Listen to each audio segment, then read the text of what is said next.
Good afternoon, all of you. So today we are going to perform two different practicals, binary to gray code converter and simulate it in virtual lab. And second one is gray code to binary code converter and simulate it in virtual lab. I'm also showing you the video, which is already being on the channel, binary to gray code converter in hardware. Okay, so let's start in detail how we are actually going to proceed. So this is your black box. So it means you're providing some 4 bits to the input, and at the output you are getting your gray code. So you're giving your binary and your output you're getting gray code. So A is your MSB and D is your LSB. Similarly, Y0 is your MSB and Y3 is LSB. But in between, we don't know what is inside that. So what is the mechanism which is actually putting this particular code and get it converted into gray code? So the mechanism is this truth table. Here, this is your input and this is your output.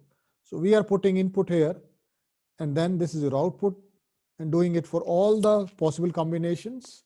So if you are having a 4-bit, so possible combinations are 2 raised to 4, 16 combinations. If it is a 3-bit, then 8 combinations. So what we actually do, we put forward all the outputs for the possible input combinations, and then corresponding to G3, G2, G1 and Z0, we go for a K-map and solve it. And what we obtain expressions, and that is your output. So here you can find out, once your K-map is being realized, you will find out that G0 is equal to A, G1 is equal to B, A XOR B, and G2 is equal to B XOR C, and Y3 is C XOR D. Now, sometimes you may be asked to implement it with only NAND gates. Then what you have to do is, you will replace this with equivalent NAND gate, and that's all you have to do. But in that case, more number of gates will be required. Here only one IC chip is required for IC 7486. In IC 7486, you will have 4 number of gates, and out of them only 3 are required, because your MSB is equal to MSB of your input. So only 3 gates are required. But if you want to perform it using NAND gates, more number of NAND gates are required, more number of ICs are required, making things complex. But for understanding purpose, you should be aware of how to implement a particular logic with NAND or NOR gate. And why we do this? Because your NAND gate and NOR gate are universal gates. So that's why any logic we always try to implement with your NAND and NOR, as they are universal gates. So this is your IC 7486, already discussed in the previous videos. So here you can see this is pin number 1, this is pin number 14, and you are providing input at 1 and 2 and output at pin number 3. Similarly, providing input at 4 and 5 and getting output at 6, and so on. So 4 gates are there, so you are utilizing them according to your requirement. So this is NAND equivalent for your XOR gate. I hope you already know this. So what you actually do, you provide the input, and at output you are getting A or B. So that means in a single IC, you have 4 gates, NAND gates. So that means a complete IC is being required in this scenario. So that's why you need more number of chips as compared to your XOR chip if you want to implement with NAND gates only. So what we are going to do in this particular lab, there is one video. So you are going to watch that video. In that, this implementation is being done, and otherwise we will also doing it on a virtual lab. So now what you do, go to virtual lab, and there the link is electronics and communication, and then digital electronics new, and in that you will find out list of experiments. There you will select The experiment number 11.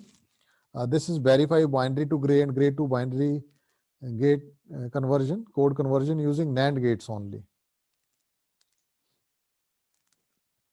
So we are directly going for simulation, binary to gray code converter,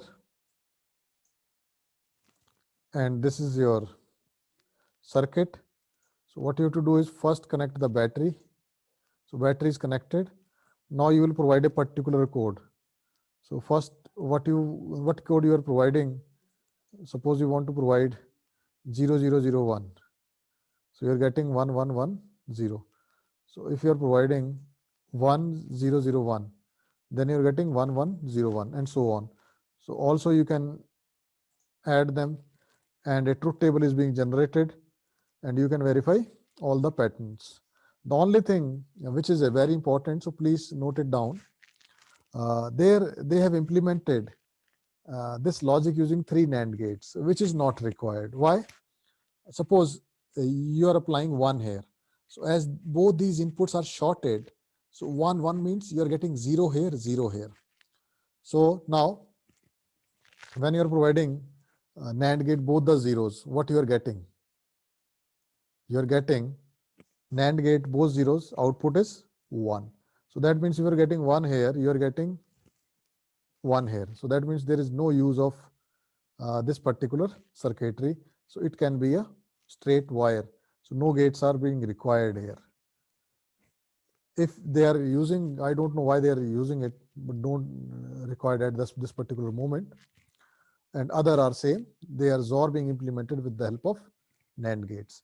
So this is how you can simply test binary to gray code converter using NAND gates only. Similarly, you can go for gray to binary converter.